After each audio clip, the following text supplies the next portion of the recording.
നമസ്കാരം, ഹലോ ഡോക്ടറിലേക്ക് സ്വാഗതം. മഴക്കാലമാണ്. പകർച്ചപ്പനികളുടെയും മറ്റ് പകർച്ചവ്യാധികളുടെയും കാലമാണ്. ഈ സമയത്ത് ഗർഭിണികൾ പൊതുവെ ശ്രദ്ധിക്കേണ്ട കാര്യങ്ങളെക്കുറിച്ചാണ് ഹലോ ഡോക്ടർ ഇന്ന് സംസാരിക്കുന്നത്. നമുക്കൊപ്പം Thiruvananthapuram Yana mother and child ഹോസ്പിറ്റലിലെ consultant senior gynaecologist doctor SY ലീലാമണിയുണ്ട്. കേരള ഹെൽത്ത് സർവീസിലെ റിട്ടയർഡ് ചീഫ് കൺസൾട്ടന്റ് ഗൈനക്കോളജിസ്റ്റ് കൂടിയാണ് ഡോക്ടർ. ഡോക്ടർ നമസ്കാരം, ഹലോ ഡോക്ടറിലേക്ക് സ്വാഗതം. ഡോക്ടർ, ആദ്യം തന്നെ ചോദിക്കുകയാണ്, ഈ ഒരു സാഹചര്യം എന്ന് പറഞ്ഞാൽ മഴക്കാലമാണ്. അപ്പോൾ പകർച്ചവ്യാധികളെ എങ്ങനെ നമുക്ക് നേരിടാം? അതുപോലെ തന്നെ അതിൽ ഏറ്റവും പ്രധാനപ്പെട്ടതാണ് ഗർഭിണി. അപ്പോൾ ഗർഭിണികളായ സ്ത്രീകൾ കൂടുതൽ കരുതലോടെ എടുക്കേണ്ട സാഹചര്യം എന്തൊക്കെയാണ്? ഓരോ വ്യത്യസ്ത കാലാവസ്ഥകളിലും നമ്മൾ കൊടുക്കേണ്ട ശ്രദ്ധ വേറെ വേറെയാണ് ആരോഗ്യപരമായിട്ട്. ഒരു ഗർഭിണിയുടെ കാര്യം പറഞ്ഞാൽ എല്ലാ കാലാവസ്ഥയിലും ഒരു പ്രത്യേകം ശ്രദ്ധിക്കണമെന്നുള്ളത് ഒരു പ്രത്യേക കാര്യമാണ്. കാരണം വേറൊന്നുമല്ല, ഗർഭിണിക്ക് അസുഖം വന്നു കഴിഞ്ഞാൽ രണ്ട് ജീവനാണ് അവിടെ, ഗർഭിണിയും ഗർഭസ്ഥ ശിശു. അപ്പോൾ ഇത് രണ്ടു പേർക്കും അത് അപകടങ്ങൾ ഉണ്ടാക്കാൻ സാധ്യതയുണ്ട്. ഇപ്പോൾ മഴക്കാലത്ത് ഗർഭിണികൾ കൂടുതൽ ശ്രദ്ധിക്കണമെന്ന് പറയുന്നത് തന്നെ അതുകൊണ്ടാണ്. മഴക്കാലത്ത് പകർച്ചവ്യാധികൾ എന്ന് നമ്മൾ പ്രധാനമായിട്ട് പറയുന്നത് ജലജന്യ രോഗങ്ങൾ, ജലത്തിൽ കൂടെ പകരുന്നത്, കൊതുക് പരത്തുന്ന രോഗങ്ങൾ, കൊതുകിൽ കൂടെ പകരുന്നത്, പിന്നെ വായുവിലൂടെ പകരുന്നത്. അതായത് വായുവിലൂടെ പകരുമ്പം നമുക്ക് ചുമ, പനി, ജലദോഷം അങ്ങനെയുള്ള കൂടുതലും വൈറസ് രോഗങ്ങളാണ്.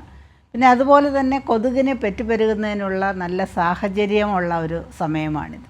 അപ്പോൾ കൊതുകിൻ്റെ കടിയേറ്റാലുണ്ടാകുന്ന, കൊതുക് പരത്തുന്ന ധാരാളം രോഗങ്ങളുണ്ട്. അത് ഏത് ഗർഭിണിക്കും, സാധാരണ ഒരാളിനെ എന്ന പോലെ ഗർഭിണിയെയും ബാധിക്കാം. പിന്നെ ഉള്ളത് ആഹാരത്തിലൂടെ പകരുന്ന, ആഹാരം എന്ന് പറഞ്ഞാൽ തുറന്നു വെച്ച ആഹാരം നമുക്കറിയാം, ഈച്ചയുടെയൊക്കെ സാന്നിധ്യം കൂടുതലാണ്. ഒരു മഴക്കാലത്തെ ഒരു പ്രത്യേകത എന്ന് പറയുന്നത് ഈ സമയത്താണ് കൂടുതൽ നമ്മുടെ സാഹചര്യങ്ങളിൽ ലഭിക്കുന്ന ഫലങ്ങൾ അല്ലെങ്കിൽ ഫ്രൂട്ട്സ് ധാരാളമായിട്ടുള്ള മാമ്പഴം, ചക്കപ്പഴം, ഇതിലെല്ലാം വന്നിരിക്കുന്ന ഈച്ചകളെല്ലാം പിന്നെ ഡേർട്ടിലെല്ലാം പോയിരുന്നിട്ട് നമ്മുടെ ആഹാര പദാർത്ഥങ്ങളിൽ വന്നിരുന്നു കഴിഞ്ഞാൽ നമുക്ക് വയറിളക്ക രോഗങ്ങൾ വരാൻ സാധ്യതയുണ്ട്. അപ്പോൾ ഇതെല്ലാം വരാതെ നമ്മൾ ശ്രദ്ധിക്കണമെന്നുള്ളതാണ്. എപ്പോഴും നമ്മൾ പറയുന്നത് പോലെ പ്രിവെൻഷനാണ് എപ്പോഴും നല്ലത്. Prevention is better than cure എന്ന് തന്നെയാണ്. അപ്പോൾ ഇതെല്ലാം വരാതെ നമ്മൾ നമ്മുടെ ജീവിത ശൈലികളിൽ മാറ്റം വരുത്തി കഴിഞ്ഞാൽ നമുക്ക് അസുഖം വരാതിരിക്കും. അതാണ് നമ്മൾ ഈ മഴക്കാലത്ത് ശ്രദ്ധിക്കേണ്ടത്. കൂടുതലും ഗർഭിണികൾ മാത്രമല്ല, ഗർഭിണികളുടെ വീട്ടിലുള്ളവർ ഇതെല്ലാ കാര്യങ്ങളും ശ്രദ്ധിക്കണമെന്നുള്ളതാണ്. ഗർഭിണി എന്ന് പറയുന്നത് ഒരു ഒറ്റപ്പെട്ട ആളല്ലല്ലോ, കുടുംബവുമായിട്ട് ചേർന്ന് കഴിയുന്ന ആളാണ്. അപ്പം ഇത്രയും പേര് ശ്രദ്ധിച്ചാൽ ഗർഭിണിക്ക് അസുഖം വരാതിരിക്കുമെന്നുള്ളതാണ്. ഡോക്ടർ, ഇതിനോട് കൂട്ടിച്ചേർക്കാനുള്ളതാണ്, എന്തെല്ലാം മുൻകരുതലുകളാണ് എടുക്കേണ്ടതുള്ളത്? മുൻകരുതൽ എന്ന് പറയുന്നത്, നമ്മൾ ഗർഭിണികളെ നമ്മൾ സാധാരണ പറയുന്നത് എന്താണ്, പുറത്തിറങ്ങി നടക്കരുത്, മഴ നനയരുത്, മഴയത്ത് ഇറങ്ങരുത്. പക്ഷേ ഇന്നത്തെ നമ്മുടെ ജീവിത സാഹചര്യങ്ങളനുസരിച്ച് ഇതെല്ലാം പൂർണ്ണമായിട്ട് നമുക്ക് പാലിക്കാൻ പറ്റില്ല. പക്ഷേ റെസ്ട്രിക്റ്റ് ചെയ്യാൻ പറ്റും. ഗർഭകാലത്തെ നമ്മൾ എല്ലാത്തിനും പറയുന്നത് ഒരു നിയന്ത്രണം ആവശ്യമുണ്ട് എന്നുള്ളതാണ്. അപ്പം നമുക്ക് അത്യാവശ്യ കാര്യങ്ങളൊന്നും ചെയ്യാതിരിക്കാൻ പറ്റില്ല. ജോലിക്ക് പോകുന്ന ഗർഭിണിക്ക് ജോലിക്ക് പോകാതിരിക്കാൻ പറ്റില്ല. പക്ഷേ അവർക്ക് അനാവശ്യമായ, തീരെ അത്യാവശ്യമില്ലാത്ത യാത്രകൾ ഒഴിവാക്കാൻ പറ്റും. ഈ യാത്രകൾ ചെയ്യുമ്പോൾ തന്നെ നമുക്ക്, ഞാൻ നേരത്തെ ഈ പറഞ്ഞതുപോലെ, ഇപ്പോൾ നമുക്ക് ശ്വാസകോശത്തിൽ കൂടെ പകരുന്ന രോഗങ്ങൾ വരാതിരിക്കാൻ നമുക്ക് എന്ത് ചെയ്യാൻ പറ്റും? നമുക്ക് മാസ്ക് ധരിക്കാൻ പറ്റും. അപ്പോൾ അണുക്കൾ നമ്മുടെ മൂക്കിലൂടെ ഉള്ളിലേക്ക് കടക്കാതിരിക്കും, നമ്മൾ ശ്വസിക്കുന്നതിലൂടെ ഉള്ളിലേക്ക് കടക്കാതിരിക്കും. അതുപോലെ തന്നെ നമുക്ക് സാനിറ്റൈസർ ഉപയോഗിക്കാം. നമ്മുടെ കൈയെല്ലാം ശുചിയായി വെച്ച് കഴിഞ്ഞാൽ കുറേ രോഗങ്ങൾ നമുക്ക് അങ്ങനെ തടയാൻ പറ്റും. പിന്നെ ഉള്ളത്, നമ്മൾ ക്രൗഡിലൊക്കെ നമുക്ക് പോവാതിരിക്കാൻ പറ്റും. ദൂരെ യാത്രകൾ നമുക്ക് ചെയ്യാതിരിക്കാൻ പറ്റും. അപ്പോൾ ഇങ്ങനെയുള്ള കാര്യങ്ങളാണ് നമുക്ക് കൂടുതൽ ശ്രദ്ധിക്കാൻ പറ്റും. അപ്പോൾ ഇതെല്ലാം നമുക്കൊരു പ്രിവെൻറ്റീവ് ആസ്പെക്റ്റാണ്. പിന്നെ നമ്മുടെ വീടും പരിസരവും ശുചിയായിട്ട് വയ്ക്കാൻ പറ്റും. പ്രത്യേകിച്ച് പറഞ്ഞാൽ, ഞാൻ പറഞ്ഞല്ലോ, കൊതുകുജന്യ രോഗങ്ങൾ, കൊതുക് മുട്ടയിടുന്ന, വെള്ളം കെട്ടി നിൽക്കുന്ന സാഹചര്യം നമുക്ക് ഇല്ലാതാക്കാൻ പറ്റും. നമ്മൾ ഡ്രൈ ഡേ ഒക്കെ ആചരിക്കുന്നത് നമുക്കറിയാം. അപ്പോൾ അതുപോലെ കൊതുകിൻ്റെ സോഴ്സ് റിഡക്ഷൻ എന്ന് പറയാം. ആ സോഴ്സ് ഉണ്ടാവാതെ, കൊതുക് ഉണ്ടാകാതെ നമുക്കത് തടയാൻ പറ്റും. അതൊരു കാര്യം. പിന്നെ ഉള്ളത് ആഹാര പദാർത്ഥങ്ങളിലൂടെയുള്ളത്. ആഹാര പദാർത്ഥങ്ങൾ ഈ പറഞ്ഞ പോലെ തുറന്ന് വയ്ക്കാതിരിക്കാൻ പറ്റും. നമുക്ക് ഫ്രഷായിട്ട് ഉണ്ടാക്കി കഴിക്കാൻ പറ്റും. തിളപ്പിച്ചാറിയ വെള്ളം കുടിക്കാൻ പറ്റും. അപ്പോൾ ഇങ്ങനെയുള്ള കാര്യങ്ങൾ, ഇപ്പോൾ നമ്മളൊരു യാത്ര പോകുന്നു, നമുക്ക് തന്നെ വീട്ടിൽ നിന്ന് നല്ല ശുചിയായിട്ടുള്ള വെള്ളം കയ്യിൽ കരുതാൻ പറ്റും. അപ്പോൾ ഇങ്ങനെയുള്ള സാഹചര്യങ്ങൾ നമ്മൾ ശ്രദ്ധിച്ചു കഴിഞ്ഞാൽ ഗർഭിണികൾക്കും മറ്റെല്ലാ കാലാവസ്ഥകളിലും എന്ന പോലെ മഴക്കാലത്തും ആരോഗ്യമുള്ളവരായിട്ടിരിക്കാൻ പറ്റും. ഡോക്ടർ, അതുപോലെ തന്നെ ഈ മഴക്കാലത്ത് പനി വരാനുള്ള സാധ്യത വളരെ കൂടുതലാണ്. ഈ ഒരു സാഹചര്യത്തിൽ പകർച്ചപ്പനിയാണോ എന്നത് എങ്ങനെയാണ് കണ്ടെത്താൻ സാധിക്കുന്നത്? ഞാൻ നേരത്തെ പറഞ്ഞ പോലെ തന്നെ വൈറൽ ഇൻഫെക്ഷൻസ് കൂടുതൽ വരുന്ന ഒരു സമയമാണ് മഴക്കാലം. ഈ സമയത്ത് നമുക്ക് പനി എന്ന് പറയുന്നത് സാധാരണ നമ്മൾ കോമൺ കോൾഡ് എന്ന് നമ്മൾ പറയും, ജലദോഷം, പനി, ഇതെല്ലാം നമുക്ക് വരുന്ന സമയം തന്നെയാണ്. പക്ഷേ നമ്മളതിലെ ഒരു കാര്യം, നമ്മൾ പകർച്ചപ്പനി ആണോ എന്ന് ആദ്യം ഒരു ദിവസത്തെ പനിയിൽ നമുക്കറിയാൻ ബുദ്ധിമുട്ടാണ്. മിക്കവാറും ഇപ്പോൾ എല്ലാവർക്കും അറിയാൻ പറ്റുന്ന ഒരു മരുന്നാണ് നമ്മൾ പാരസെറ്റമോൾ എന്ന് പറഞ്ഞാൽ പനിക്ക് കൊടുക്കുന്ന ഒരു മരുന്ന്. ഗർഭകാലത്ത് വലിയ ടെമ്പറേച്ചറിൽ പനി വരുന്നത് അമ്മയ്ക്കും കുഞ്ഞിനും നല്ലതല്ല. ഇപ്പോൾ രാത്രി, അർദ്ധരാത്രി അല്ലെങ്കിൽ നമ്മൾ ഉറങ്ങിക്കിടക്കുന്ന സമയത്താണ് നമുക്കൊരു വലിയ പനി വരുന്നത്. നമ്മളൊരു പാരസെറ്റമോൾ കഴിച്ചെന്ന് പറഞ്ഞാൽ അവിടെ കുഴപ്പമൊന്നുമില്ല, നമുക്ക് അലർജി ഇല്ലെങ്കിൽ ആ മരുന്ന് കഴിക്കാവുന്നതാണ്. അപ്പോൾ ആദ്യത്തെ ദിവസം നമ്മൾ ധൃതി പിടിച്ചൊരു ഹോസ്പിറ്റലിൽ പോയി നമ്മൾ ട്രീറ്റ്മെൻറ്റ് എടുക്കണമെന്ന് നമ്മൾ പറയുന്നില്ല. പക്ഷേ പനിയോടൊപ്പം മറ്റ് ലക്ഷണങ്ങൾ എന്തെങ്കിലും ഉണ്ടെങ്കിൽ, ഇപ്പോൾ അമിതമായ എന്തെങ്കിലും ഛർദിയോ, ആഹാരം കഴിക്കാൻ പറ്റുന്നില്ല, വയറിളക്കമുണ്ട്, അപ്പോൾ ഇങ്ങനെയുള്ള കാര്യങ്ങളുണ്ടെങ്കിൽ നമ്മൾ ഉടൻ ചികിത്സ തേടണം. അല്ലെങ്കിൽ ആദ്യത്തെ ഒരു ദിവസം നമുക്ക് നോക്കുന്നതിൽ ഇപ്പോൾ പാരസെറ്റമോൾ മരുന്ന് കഴിച്ച് നമ്മൾ വീട്ടിൽ റെസ്റ്റ് ചെയ്യുന്നതിന് സാധാരണഗതിയിൽ കുഴപ്പമൊന്നുമില്ല. ഇതിൻ്റെ കൂട്ടത്തിൽ വേറെ എന്തെങ്കിലും നമുക്ക് ഡേഞ്ചറസ് ആയിട്ടുള്ള ലക്ഷണങ്ങൾ കണ്ടാൽ നമ്മൾ തീർച്ചയായിട്ടും ഹോസ്പിറ്റലിൽ പോകണം. അവിടെ പോയി ടെസ്റ്റ് ചെയ്യുമ്പോൾ നമുക്ക് അറിയാൻ പറ്റും പകർച്ചപ്പനി ഏതെങ്കിലും ആണ്. പല ടെസ്റ്റുകളും ആദ്യ ദിവസങ്ങളിൽ തെളിയില്ല എന്നുള്ളതാണ്. അപ്പോൾ നമ്മൾ ആദ്യം ഒരു പനി വന്നപ്പോൾ അപ്പം തന്നെ പോയി ഇപ്പോൾ ബ്ലഡ് ടെസ്റ്റ് ചെയ്ത് കണ്ടുപിടിച്ച് കളയാമെന്ന് വിചാരിച്ചാൽ മിക്കവാറും നടപ്പുള്ള കാര്യമില്ല. അപ്പോൾ ആദ്യത്തെ ദിവസം പനി വന്നാലും നമ്മൾ ഹൈഡ്രേഷൻ വളരെ ഇമ്പോർട്ടൻ്റ് ആണ്. ധാരാളം വെള്ളം കുടിക്കുക എന്നുള്ളത്. ആഹാരം പട്ടിണി കിടക്കരുത്, ആഹാരം വേണ്ട എന്ന് പറഞ്ഞ് കഴിക്കാതിരിക്കരുത്, കുറച്ച് ആഹാരം കഴിക്കുക എന്ന് പറഞ്ഞാൽ നമ്മുടെ ഗർഭിണിയുടെ വയറിലൊരു കുഞ്ഞും കൂടെ ഉണ്ടെന്നുള്ള കാര്യം ഓർക്കണം. അപ്പോൾ അതെല്ലാം ചെയ്തിട്ട് നമുക്ക് കുറയുന്നില്ലെങ്കിൽ നമുക്ക് ഡോക്ടറെ കണ്ട് കൂടുതൽ ചെക്കപ്പും ടെസ്റ്റുകളും ചെയ്യുന്നതായിരിക്കും നല്ലത്. ഡോക്ടർ, ഇതോടൊപ്പം കൂട്ടിച്ചേർക്കാനുള്ളതാണ്, പലപ്പോഴും നമ്മൾ ഗർഭിണി ആയാലും മറ്റുള്ളവരായാലും പനി വന്നാൽ നമ്മളത് നിസ്സാരമായി കണ്ട് അവഗണിച്ച് പോകാനുള്ളൊരു സാഹചര്യം ഉണ്ടാവാറുണ്ട്. ഇത് ഇങ്ങനെ അവഗണിച്ച് പോകേണ്ട ഈ അവഗണിച്ച് പോയാൽ എന്തെല്ലാം കൂടുതൽ പ്രശ്നങ്ങളുണ്ടാവും. ഇപ്പോൾ അത് ചിലപ്പോൾ പകർച്ചവ്യാധികളാവാം, പനി വന്നിട്ടുണ്ടാവുക, അങ്ങനെ പല പ്രശ്നങ്ങളും ഉണ്ടാവാറുണ്ട്. അപ്പോൾ ഈ ഒരു സാഹചര്യത്തിൽ പനീനെ നിസ്സാരവൽക്കരിക്കുന്ന സാഹചര്യം. പനി ഒരിക്കലും നിസ്സാരവൽക്കരിക്കുന്നത് ശരിയല്ല തന്നെ. പക്ഷേ പനി എന്നുള്ളതൊരു സിംറ്റമാണ്. നമ്മുടെ ബോഡിയിൽ ഏത് ഇൻഫെക്ഷൻ വന്നാലും അത് ബോഡിയുടെ ഒരു റിയാക്ഷനാണ്. ബോഡി നമ്മളെ അറിയിക്കുന്നതാണ് നിങ്ങൾക്കൊരു പ്രശ്നമുണ്ട്, ഇപ്പോൾ ശ്രദ്ധിക്കണമെന്നുള്ളത് തന്നെയാണ് അതിൻ്റെ കാര്യം. പക്ഷേ പനിയിൽ ഞാൻ പറഞ്ഞല്ലോ, പനിക്ക് പല തരം കാരണങ്ങളുണ്ട്. ചെറിയ കാരണങ്ങൾ മുതൽ വലിയ സീരിയസ് ആയ അസുഖങ്ങൾ വരെ ഉണ്ട്. ഇപ്പോൾ ഉദാഹരണത്തിന് ഞാൻ പറഞ്ഞാൽ, ഇപ്പോൾ നമുക്ക് വരുന്ന പനി ഒരു ഡെങ്കു ഫീവറാണെന്ന് വിചാരിക്കും. ഡെങ്കു ഫീവറിന് ആദ്യം വരുന്നത് പനിയാണ്. സാധാരണ പനിയോടൊപ്പം എല്ലാവർക്കും ദേഹം വേദന, അങ്ങനത്തെ പരിപാടികളെല്ലാം കാണും, അങ്ങനത്തെ പ്രശ്നങ്ങളെല്ലാം കാണും. അപ്പോഴേ ഡെങ്കു ഫീവർ പോലുള്ള ഒരു പനിയാണ് നമുക്ക് വരുന്നതെന്ന് വിചാരിക്കുക. ഡെങ്കു ഫീവറിൻ്റെ കോംപ്ലിക്കേഷൻസ് ധാരാളമാണ്. അതിൽ നമ്മുടെ കൗണ്ട് കുറഞ്ഞു പോകുന്ന അവസ്ഥയുണ്ട്, രക്തസ്രാവം ഉണ്ടാകുന്ന അവസ്ഥയുണ്ട്. അപ്പോൾ അങ്ങനെയുള്ള പ്രശ്നങ്ങൾ വരാതെ നമ്മൾ നേരത്തെ തന്നെ അതിൻ്റെ ടെസ്റ്റുകൾ ചെയ്ത് നോക്കണം എന്നുള്ളതാണ്. ഇപ്പോൾ ഉദാഹരണമായിട്ട് ഞാൻ പറയാം, നമ്മുടെ പരിസരത്ത് അല്ലെങ്കിൽ വീട്ടിൽ ഒരാളിന് ഡെങ്കു പനി വന്നു എന്ന് വിചാരിച്ചാൽ, അപ്പോൾ വീട്ടിലുള്ള ഒരു ഗർഭിണിക്ക് പനി വന്നാൽ ഉടൻ ഹോസ്പിറ്റലിൽ പോകണം തന്നെ വേണം. അതുപോലെ തന്നെ വീട്ടിലെ ഒരാളിന് അല്ലെങ്കിൽ പരിസരത്തിൽ ധാരാളം മലേറിയ കേസസ് ഉണ്ടെന്ന് വിചാരിക്കുക, അതും നമ്മൾ ഉടനെ നോക്കണം. പിന്നെ അതുപോലെ മഞ്ഞപ്പിത്തം വെള്ളത്തിൽ കൂടെ പകരുന്ന ഒരു അസുഖമാണ്. അപ്പോൾ ചുറ്റുപാടും പലർക്കും മഞ്ഞപ്പിത്തം വന്നിരിക്കുന്നു, നമ്മൾ ശ്രദ്ധിക്കണം. ഇപ്പോൾ നമ്മളറിയാമല്ലോ, നമ്മുടെ അസുഖങ്ങൾ വരുമ്പോൾ സമ്പർക്കപ്പട്ടികയുണ്ടാകും. നമ്മളിപ്പോൾ കേട്ടുകൊണ്ടിരിക്കുന്ന നമ്മുടെ നിപ്പ. അപ്പോൾ അതിന് നമ്മൾ ആരോഗ്യവകുപ്പ് എന്തുമാത്രം ജാഗ്രതയാണ് അതിനെടുക്കുന്നത്. അപ്പോൾ അവർ സമ്പർക്കപ്പട്ടിക ഉണ്ടാക്കി. അതുപോലെ തന്നെയാണ് ഇതിനും.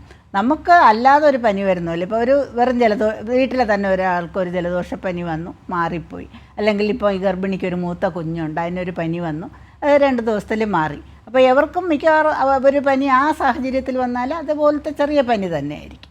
അപ്പോൾ അത് എല്ലാം കൂടെ കണക്കിലെടുത്ത് വേണം ഒരു പനിയെ നമ്മൾ കാണേണ്ടത്. നിസ്സാരവൽക്കരിക്കുന്നത് ഒട്ടും ശരിയല്ല. നമ്മളത് സീരിയസ് ആയിട്ട്, പ്രത്യേകിച്ചും ഗർഭിണികൾ അത് സീരിയസ് ആയിട്ട് തന്നെ എടുക്കണം. പെട്ടെന്ന് മാറുന്നില്ല എന്നുണ്ടെങ്കിൽ തീർച്ചയായിട്ടും ഡോക്ടറുടെ സേവനം തേടേണ്ടതാണ്. അതുപോലെ തന്നെ ഡോക്ടറെ, ഇതുമായി ബന്ധപ്പെട്ട് ഇപ്പോൾ നമ്മൾ പനി വന്നാൽ വീട്ടിൽ നിന്ന് തന്നെ സ്വയം ചികിത്സയൊക്കെ ചെയ്യാറുണ്ട്. ഇത് അപകടമല്ലേ? സ്വയം ചികിത്സ എന്ന് പറയുന്നത് ഇപ്പോൾ പിന്നെ അതിന് ഒരുപാട് റെസ്ട്രിക്ഷൻസ് വന്നു. പണ്ടെല്ലാം ഒരു ദിവസം പനി വന്ന നേരെ മെഡിക്കൽ ഷോപ്പിൽ ചെന്നിട്ട് ഒരു ആൻറ്റിബയോട്ടിക് വാങ്ങിച്ച് കഴിക്കും. ഇപ്പോൾ അത് ആൻറ്റിബയോട്ടിക് കൊടുക്കുന്നതിനൊക്കെ കുറച്ച് റൂൾസ് വെച്ച് റെസ്ട്രിക്റ്റ് ചെയ്തിട്ടുണ്ട്. ഞാൻ നേരത്തെ പറഞ്ഞതുപോലെ നമുക്കൊരു പാരസെറ്റമോൾ ഗുളിക കഴിക്കുന്നതിന് കുഴപ്പമില്ല. അതും ഒരുപാട് പ്രാവശ്യം 1, 2, 3 പ്രാവശ്യം കഴിച്ച് കുറഞ്ഞില്ലെങ്കിൽ ഉടൻ തന്നെ, എന്ന് പറഞ്ഞാൽ ഒരു ദിവസമാണ് നമ്മൾ പറയുന്നത് ഡോക്ടറെ കാണാതെ നമുക്ക് ചികിത്സിക്കാൻ പറ്റുന്ന ദിവസം. അതിൽ തന്നെ മറ്റ് ലക്ഷണങ്ങളുണ്ടെങ്കിൽ നമ്മൾ ഒരിക്കലും ഡോക്ടറെ കാണാതെ ചികിത്സിക്കേണ്ട ആവശ്യമില്ല. മെഡിക്കൽ ഷോപ്പുകളിൽ പോയി തനിയെ ആൻറ്റിബയോട്ടിക്സ് ഒന്നും കഴിക്കുന്നത് ഒട്ടും ആരോഗ്യത്തിന് നല്ല കാര്യമല്ല. ഡോക്ടർ, അതുപോലെ തന്നെ ഈ പകർച്ചവ്യാധികൾ കൂടുതൽ ഉണ്ടാവുന്ന ഒരു സാഹചര്യമാണ് മഴക്കാലം എന്ന് പറയുന്നത്. അപ്പോൾ എലിപ്പനി, ഡെങ്കിപ്പനി അങ്ങനെ പലതും വരാനുള്ള സാധ്യത കൂടുതലാണ്. അപ്പോൾ എന്തെല്ലാം കാര്യങ്ങൾ നമ്മൾ ശ്രദ്ധിക്കേണ്ടതുണ്ട്? ഡെങ്കിപ്പനിയുടെ കാര്യം ഞാൻ മദ്യം പറഞ്ഞാൽ എങ്ങനെയാണത് വരുന്നത്? കൊതുക് കടിച്ചിട്ടാണ് വരുന്നത്. അപ്പോൾ ഞാൻ നേരത്തെ അത് കുറച്ച് പറഞ്ഞു കഴിഞ്ഞു. സോഴ്സ് റിഡക്ഷൻ, കൊതുക് ഉണ്ടാവാതെ നോക്കുക, അത് നമ്മളെ കടിക്കാതെ നോക്കുക. മസ്കിറ്റോ റിപ്പലൻസ് ഉപയോഗിക്കാൻ പറ്റും, നമ്മളെ വീടുകളിലൊക്കെ നെറ്റ് ഉപയോഗിക്കാൻ പറ്റും. അപ്പോൾ അങ്ങനെ കൊതുകിനെ മാറ്റി നിർത്തുക എന്നുള്ളതാണ്. കൊതുക് നമ്മളെ കടിക്കാതെ നോക്കുക എന്നുള്ളതാണ് ഡെങ്കു ഫീവർ വരാതിരിക്കാനുള്ളത്. ഇപ്പോൾ എലിപ്പനിയുടെ കാര്യം പറഞ്ഞു, നമ്മളീ പറഞ്ഞ പോലെ ഈ മാമ്പഴക്കാലമൊക്കെ വരുമ്പോൾ ധാരാളം എലികൾ എല്ലാ സ്ഥലത്തും ഉണ്ട്. നമ്മൾ എത്ര ക്ലീനാക്കി വെച്ചാലും അത് വരാറുണ്ട്. എലിപ്പനി വരുന്ന എലിയുടെ മൂത്രത്തിലൂടെയാണ്. അപ്പോൾ എവിടെയെങ്കിലുമൊക്കെ കെട്ടിക്കിടക്കുന്ന വെള്ളങ്ങളിൽ വെള്ളത്തിൽ നമ്മൾ ചവിട്ടാതിരിക്കുക. ഏതെങ്കിലും സ്ഥലങ്ങളിൽ വെള്ളം കെട്ടിക്കിടക്കുന്നുണ്ടെങ്കിൽ നമ്മളതിൽ ചവിട്ടി നിന്ന് കഴിഞ്ഞാൽ നമ്മുടെ കാലിൽ ചെറിയൊരു മുറിവുണ്ടെങ്കിൽ പോലും ഇത് നമ്മുടെ ഉള്ളിലേക്ക് അണുക്കൾ കയറാൻ സാധ്യതയുണ്ട്. ഞാൻ നേരത്തെ പറഞ്ഞ കാര്യം ഒന്നും കൂടെ പറയുകയാണ്, പ്രിവെൻഷനാണ് ഇതിൻ്റെ എല്ലാം കാര്യങ്ങൾ. നമ്മുടെ ശുചിത്വം വളരെ ഇമ്പോർട്ടൻ്റാണ്. ഗർഭിണികൾ ഈ കാലത്ത് ശുചിത്വം പാലിക്കുന്നതിലും നമ്മളെ ഉള്ളിലോട്ട് പോകുന്ന സാധനങ്ങൾ, ആഹാരം, വെള്ളം, ഇതിലെല്ലാം ശ്രദ്ധിക്കുന്നതിലും നമ്മുടെ മറ്റ് ഇൻസെക്ട്സ് ഇതുപോലെ കൊതുക് പോലുള്ള ജീവികൾ നമ്മളെ കടിക്കാതെ നമ്മൾ അതിനുള്ള മാർഗ്ഗങ്ങൾ സ്വീകരിക്കണമെന്നുള്ളതാണ്. ഡോക്ടർ, നമ്മൾ നേരത്തെ പറഞ്ഞു നിർത്തിയത് തന്നെ തുടരാം. ഈ ഒരു സാഹചര്യത്തിൽ മഴക്കാലത്ത് ഗർഭിണികളായാലും മറ്റുള്ളവരായാലും ഭക്ഷണ കാര്യത്തിൽ ശ്രദ്ധിക്കേണ്ട കാര്യങ്ങൾ എന്തൊക്കെയാണ്? ഭക്ഷണകാര്യത്തിൽ ശ്രദ്ധിക്കേണ്ടത് നമ്മൾ ഭക്ഷണങ്ങൾ തുറന്നു വയ്ക്കാതിരിക്കുക എന്നുള്ളതാണ്. നല്ല ക്ലീനായിട്ട് അത് മൂടി വയ്ക്കണമെന്നുള്ളതാണ്. പിന്നെ നമ്മൾ ചെയ്യാനുള്ളത് ഫ്രഷായിട്ട് ഉണ്ടാക്കുന്ന ഭക്ഷണങ്ങൾ കഴിക്കുന്നതാണ് എപ്പോഴും നല്ലത്. ഇപ്പോൾ പഴവർഗ്ഗങ്ങളൊക്കെ വാങ്ങിയാൽ നല്ലവണ്ണം കഴുകി വൃത്തിയാക്കി തന്നെ നമ്മൾ കഴിക്കണം. പിന്നെ നമ്മൾ വീട്ടിൽ ഉണ്ടാക്കി വച്ചിരിക്കുന്ന ആഹാര സാധനങ്ങളാണെങ്കിൽ എല്ലാം അടച്ചു വയ്ക്കണം. നല്ല ആഹാര സാധനങ്ങൾ ഇപ്പോൾ നമ്മൾ ഫ്രീസറിലൊക്കെ വെച്ചിട്ടാണെങ്കിൽ അല്ലെങ്കിൽ ഫ്രിഡ്ജിൽ വെച്ചിട്ടാണെങ്കിൽ അതെടുത്തിട്ട് ചെറിയ രീതിയിലൊന്ന് ചൂടാക്കി കഴിക്കുന്നത് തീരെ നല്ലതല്ല. പഴകിയ ആഹാരങ്ങൾ നമ്മൾ കഴിയുന്നതും കഴിക്കാതിരിക്കുക. കഴിക്കേണ്ടി വന്നാൽ തന്നെ നല്ലവണ്ണം തിളപ്പിച്ച് അതിൻ്റെ അണുവിമുക്തമാക്കിയിട്ട്, അണുക്കൾ കാണില്ല എന്ന് നമുക്ക് പറയാൻ പറ്റില്ല, അത് നമ്മൾ ശ്രദ്ധിക്കണം. അതുപോലെ പ്രത്യേകം ശ്രദ്ധിക്കാനുള്ള ഒന്ന് തന്നെയാണ് വെള്ളം. തിളപ്പിച്ചാറിയ വെള്ളമാണ് ഏറ്റവും നല്ലത്. ഞാൻ നേരത്തെ പറഞ്ഞല്ലോ, നമ്മൾ ട്രാവൽ ചെയ്യുമ്പോഴൊക്കെ സേഫായിട്ടുള്ള വെള്ളം നമ്മുടെ കയ്യിൽ കരുതുക, അല്ലെങ്കിൽ അത്രയും വിശ്വാസമുള്ള വെള്ളം കുടിക്കുക എന്നുള്ളതാണ്. ഇപ്പോൾ ഹോട്ടലുകളിലൊക്കെ കയറി ഭക്ഷണം കഴിക്കുമ്പോഴും നമുക്ക് ഒരു വിശ്വാസം തോന്നുന്നത് വേണം ചെയ്യാനായിട്ട്. അപ്പോൾ യാത്ര ഒഴിവാക്കുന്നത് വളരെ നല്ലതായിരിക്കും. ഒഴിവാക്കാൻ പറ്റാത്ത സാഹചര്യങ്ങളിൽ നമ്മൾ മറ്റു മുൻകരുതലുകൾ എടുക്കുക എന്നുള്ളത് വളരെ പ്രധാനമാണ്. ഡോക്ടർ, ഇതിനോട് കൂട്ടിച്ചേർക്കാനുള്ളത് ഇപ്പോൾ പലപ്പോഴായിട്ട് ഈ ഒരു കാലഘട്ടത്തിൽ മഴക്കാലമായാലും വേനൽക്കാലമായാലും നമ്മൾ പുറമേ നിന്നായിരുന്നു ഭക്ഷണം കഴിക്കാറ്. ഇപ്പോൾ ഫാസ്റ്റ് ഫുഡ് ആയാലും ഇപ്പോൾ ജ്യൂസ് ആയാലും അങ്ങനെ പലതരം ഭക്ഷണം നമ്മൾ പുറമേ നിന്ന് കഴിക്കാറുണ്ട്. അപ്പോൾ ഈ മഴക്കാലത്ത് ഈ ഒരു സാഹചര്യത്തിൽ പുറത്തു നിന്നുള്ള ഭക്ഷണം എത്രത്തോളം നല്ലതായിരിക്കും, ആ ഒരു കാര്യം കൂടി? അല്ല, പുറത്തു നിന്നുള്ള ഭക്ഷണം നമുക്ക് പൂർണ്ണമായിട്ട് അവോയ്ഡ് ചെയ്യാൻ പ്രയാസം തന്നെയാണ്. പലപ്പോഴും പറ്റില്ല, നമ്മൾ പുറത്ത് നിന്ന് കഴിക്കേണ്ടി വരും. അപ്പോൾ അങ്ങനെയുള്ളപ്പോൾ നല്ല വൃത്തിയുള്ള, നമുക്കറിയാമല്ലോ, റോഡിലൊക്കെ ഓപ്പണായിട്ട് ഉണ്ടാക്കി ഈച്ചയരിച്ചിരിക്കുന്ന സാധനങ്ങൾ നമ്മൾ കഴിക്കാതിരിക്കുന്നത് തന്നെയാണ് നല്ലത്. പിന്നെ വേറൊരു കാര്യം മഴക്കാലത്ത് ശ്രദ്ധിക്കേണ്ടത്, ഞാൻ പറഞ്ഞല്ലോ, വെള്ളം കുടിക്കുന്ന കാര്യം. ശുചിയായിട്ടുള്ള വെള്ളം ഉപയോഗിക്കണം. അതോടൊപ്പം തന്നെ വെള്ളം കുടിക്കാനായിട്ട് ഗർഭിണികൾക്ക് സാധാരണ മടി തോന്നുന്ന ഒരു സമയമാണ് ഗർഭകാലം എന്ന് പറയുന്നത്.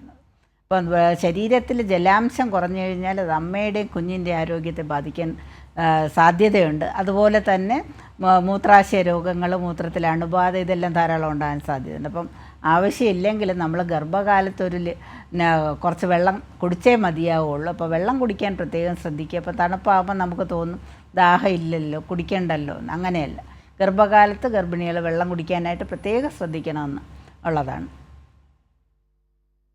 ഡോക്ടർ, അതുപോലെ തന്നെ ഈ മഞ്ഞപ്പിത്തം, ഭക്ഷ്യവിഷബാധ പോലുള്ള രോഗങ്ങൾ കൂടാനുള്ളൊരു സാധ്യത ഈ ഒരു കാലഘട്ടത്തിലുണ്ട്.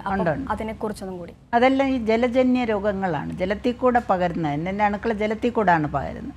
അപ്പോൾ ഒരു സ്ഥലത്ത് ഒരാളിന് അസുഖം വരികയും ഓപ്പണായിട്ടുള്ള ഡെഫിക്കേഷൻ, അല്ലെങ്കിൽ മലമൂത്ര വിസർജനം ഓപ്പണായിട്ട് നടക്കുകയും, അല്ലെങ്കിൽ നമുക്കറിയാമല്ലോ നമ്മുടെ നാട്ടിൽ തന്നെ പൈപ്പുകളൊക്കെ പൊട്ടിക്കിടക്കുന്നത്, വെള്ളത്തിൻ്റെ പൈപ്പും പൊട്ടിക്കിടക്കാൻ, എൻ്റെ അടുത്ത് ഡ്രെയിനേജിൻ്റെ പൈപ്പും മിക്സിങ്ങിന് ധാരാളം സാധ്യതയുണ്ട്.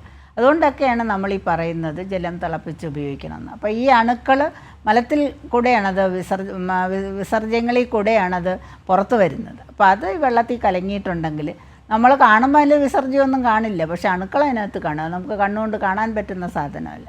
അപ്പോൾ അത് നമ്മൾ അങ്ങനത്തെ വെള്ളം നമ്മൾ കുടിച്ചു കഴിഞ്ഞാൽ തീർച്ചയായിട്ടും നമുക്ക് അസുഖം കിട്ടാനുള്ള സാധ്യത വളരെ കൂടുതലാണ്. പ്രത്യേകിച്ചും ഗർഭിണികൾക്ക് അത് കുറച്ചും കൂടെ കൂടുതലാണ്. വേറൊന്നും കൊണ്ടല്ല, നമുക്ക് പ്രതിരോധശേഷി കുറഞ്ഞ ഒരു സമയമാണ് ഗർഭകാലം എന്ന് പറയുന്നത്.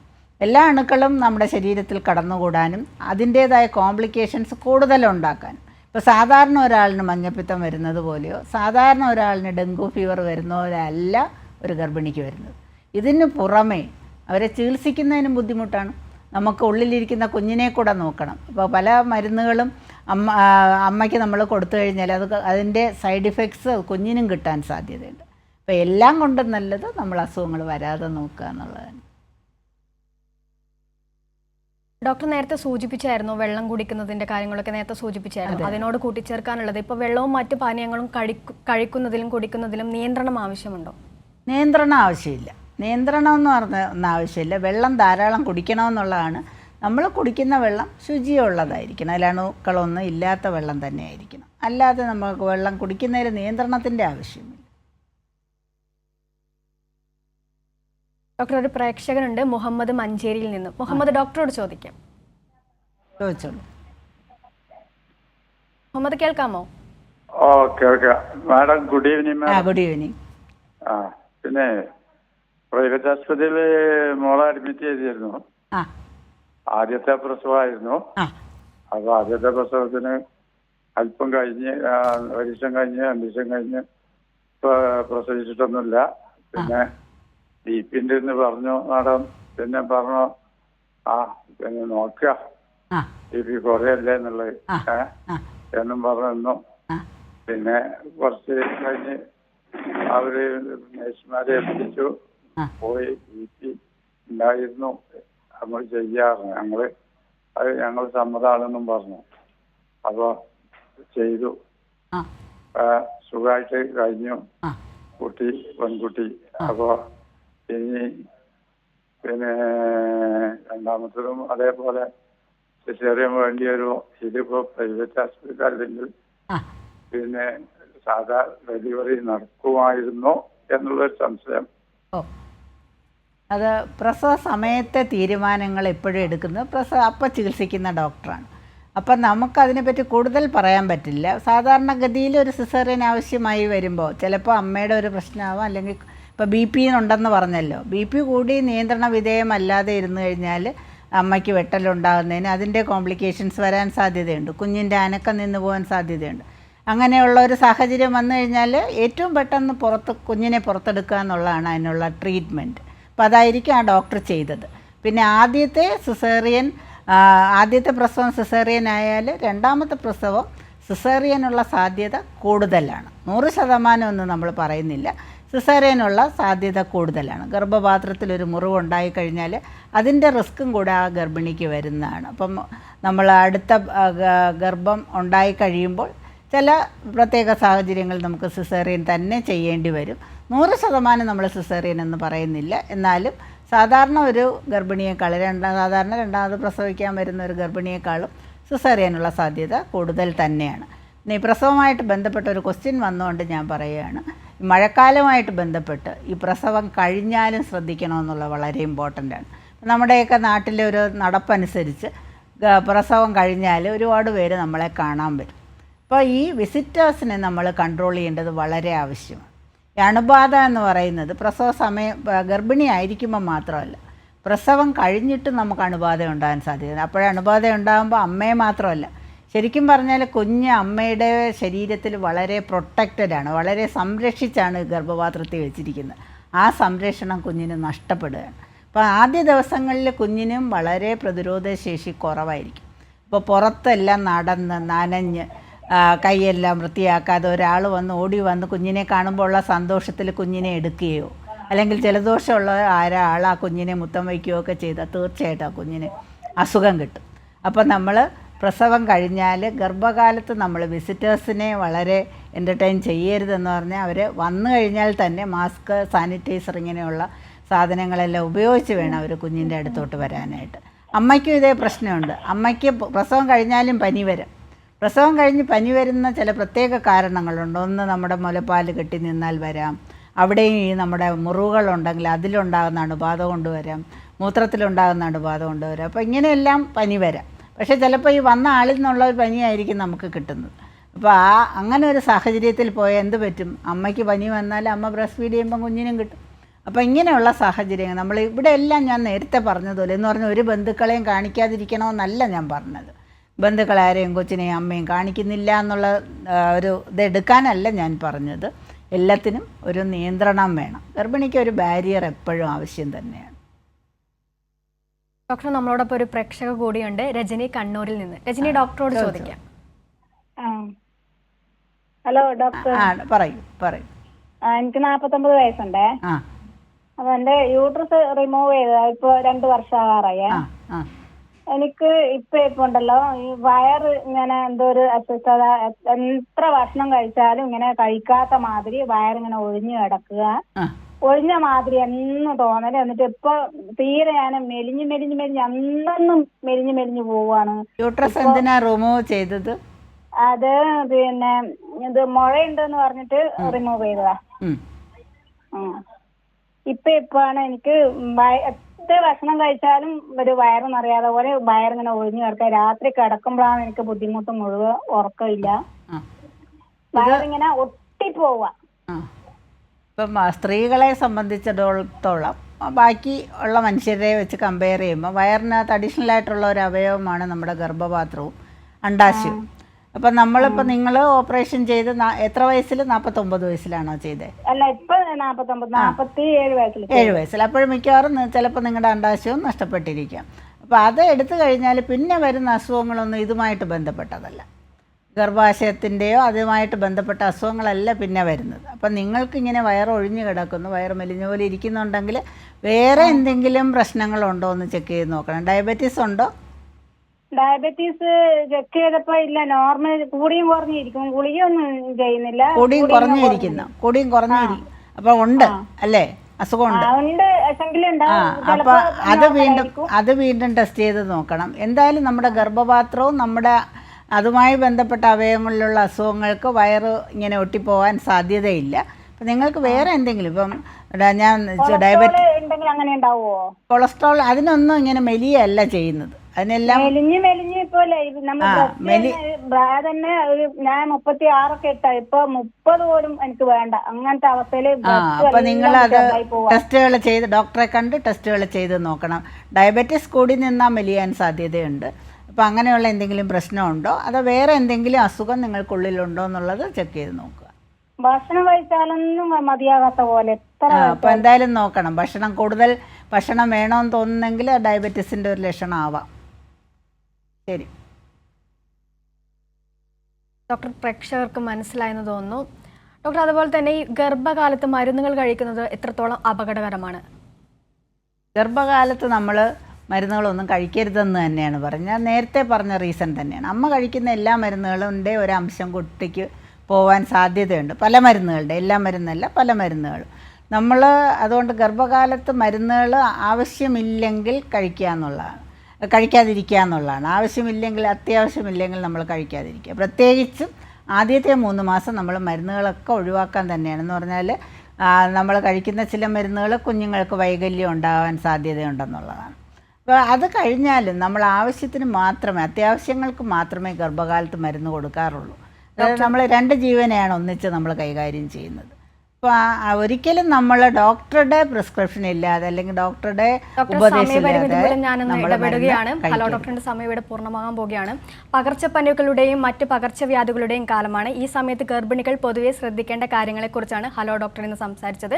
സംശയങ്ങൾക്ക് മറുപടി നൽകിയത് Thiruvananthapuram Yana mother and child ഹോസ്പിറ്റലിലെ consultant senior gynaecologist doctor SY ലീലാമണിയാണ്. നന്ദി ഡോക്ടർ. ഹലോ ഡോക്ടർ ഇവിടെ പൂർണ്ണമാകുന്നു. നമസ്കാരം.